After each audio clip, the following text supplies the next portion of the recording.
bosted in stage, so it's more or less there. What I need to do now is refine it. In other words, I'm going to take that bosting, that shaping a little bit further, but I'm not going to go to the details yet, the final finishing touches. I'm going to do this in 3 parts. I'm going to go from the head and lead that into the body here. I'm going to look at the feet coming into the body there, and from the tail at the back into the body here, and they'll all sort of meet in this bit in the middle. What I've done, starting with the head, what I've done is I've taken my photographs and had a really good look at them. I've just sat and looked at the bird. I've done lots of little sketches, trying to understand how the beak and relates to the eye and so on. And I've even done a little clay model, here it is, of a sort of beak, trying to understand again how that works. So it's really important before we cut into this that we have a clear idea of where we're going. So you do need to do your research, otherwise it's going to end up looking like a parrot or something like that. We don't want that.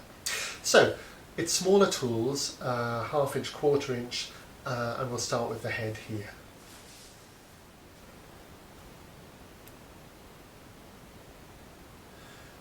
So this is my centre line, and now I'm going to create this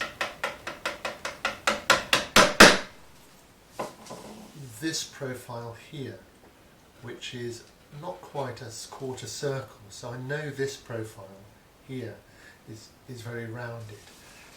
So I can certainly go get this bit in for a start here.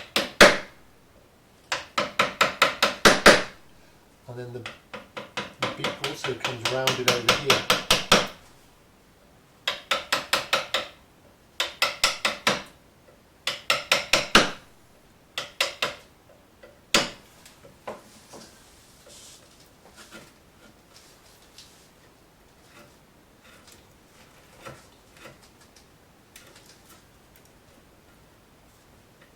It's rounded at the top here.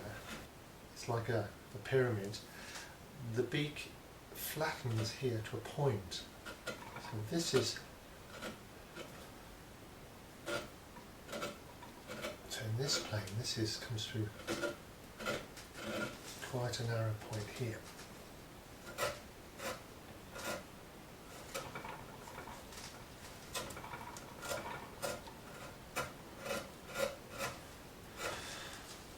Don't undercut here yet, because we might want to push it back. There's a brow coming across this bit here.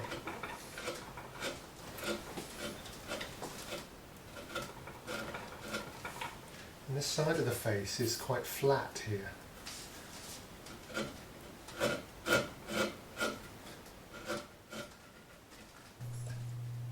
The way into the head of the bird seems to be from the beak into the head proper. So get the profile of the beak correct, then work to the sides, this sort of triangular form, and then gradually refine that. The beak of the Merlin, it comes to a really sharp, mean little point, but it's quite solid where it attaches the head. And then the Merlin has quite strong brows, so we need to create brows that are not too overhung at the middle, but certainly overhung at the eyes. So here I'm pulling in the brow and I'm going round and underneath where the eye is going to be there. So the brows overhang the eye. And the eye itself, of course, looks a bit forward because it's a predator. It's got stereoscopic vision. So here I am bringing the gouge round so that I create a sort of lump. And that lump is going to be where the eyeball is eventually.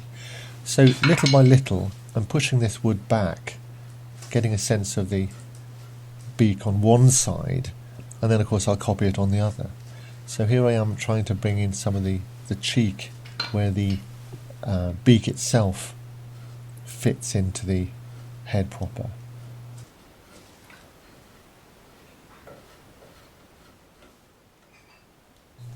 We need to keep the face of the bird symmetrical, so redraw this centre line and use dividers to make sure that each eye is the same distance from the centre line, but also the same height above the beak.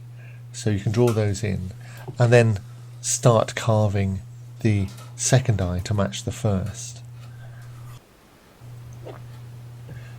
So back again to create more of a lump where the eye is going to be. We're not setting the eye in proper, that's for a later stage. We're really getting the main shape of the eyeball, the main shape more refined than the bosting in, the main shape of the forehead, and still back down to the cheeks. So backwards and forwards, softly, trying to get these shapes more refined. So when we've done some of this, we'll find that we need to come here under the beak and get some of the bottom part of the beak established. Now that line, that pencil line there that you can see above where I'm working, that is the edge of the top beak, and you must remember that there is quite visible a bottom part of the beak as well, the lower part, if you like. So we must leave wood there. So now I'm creating the throat and round into the body a bit. This is as far as I'm going to go for the moment with the head. I've got some embryonic eyes in here in the right place. I've got the beak, it's not undercut, and I'm quite confident I can find my my bird in there when I put the details in, which is the focusing of those forms. So I've come down here, and the next stage is I'd like to do something with the feet, get those a bit more refined, a bit more looking like feet instead of blobs. So that's what I'm going to turn to next.